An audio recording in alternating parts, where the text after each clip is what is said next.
This is the Gel Kayano 17, the 17th edition of this iconic shoe for our company, and a fantastic running shoe it is, the ultimate in running shoes.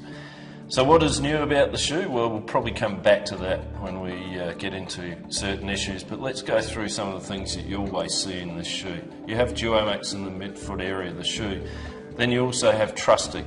The trustic is a space trustic, so we allow for more movement in the middle of the shoe. The reason for this is for a person who tends to overpronate a little bit more than, say, the standard neutral runner. So we need to have a little bit more protection on this medial side so the shoe doesn't collapse. But we need to talk about gender with this shoe. So what are the gender issues? Well, gender, we notice there are many issues different for women to men. And for women, one of the most obvious things is that it's been found, and this was research that we did at Melbourne University, is that the female arch has a lot more movement than the men's arch. And what that means is that we want to allow for this movement. Men's is more like this. So naturally the grey duomax that you see in shoes is a harder density. Now if we have this grey density come right up to the top of the shoe here, is that when the female arch wants to flatten out a little bit more, it impinges and it actually causes a bit of irritation. So we take that irritation away by putting in a softer layer of EVA here, and much as we call it soft top duomax. And this allows for a nice sinking feel for the arch and no irritation. We extend this a little bit further into the forefoot, and this is the gender forefoot cushioning for women.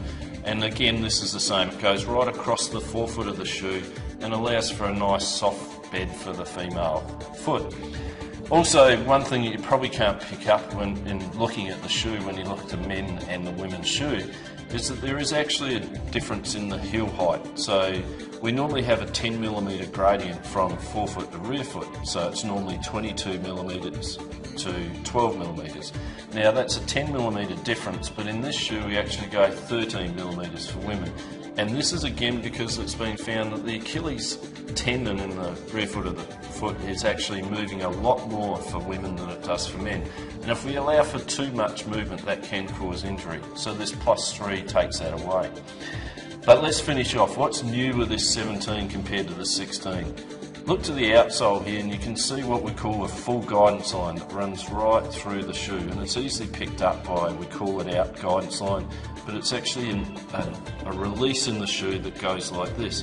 What this does is that centres your line of progression as you're going through gait, so you basically fall into the centre of the shoe and it makes for a more efficient ride, and you just have a smooth action through ride. We're really trying to work out is that if you have more efficient ride, it cuts down on fatigue, and fatigue is a major problem when you're doing long distance running.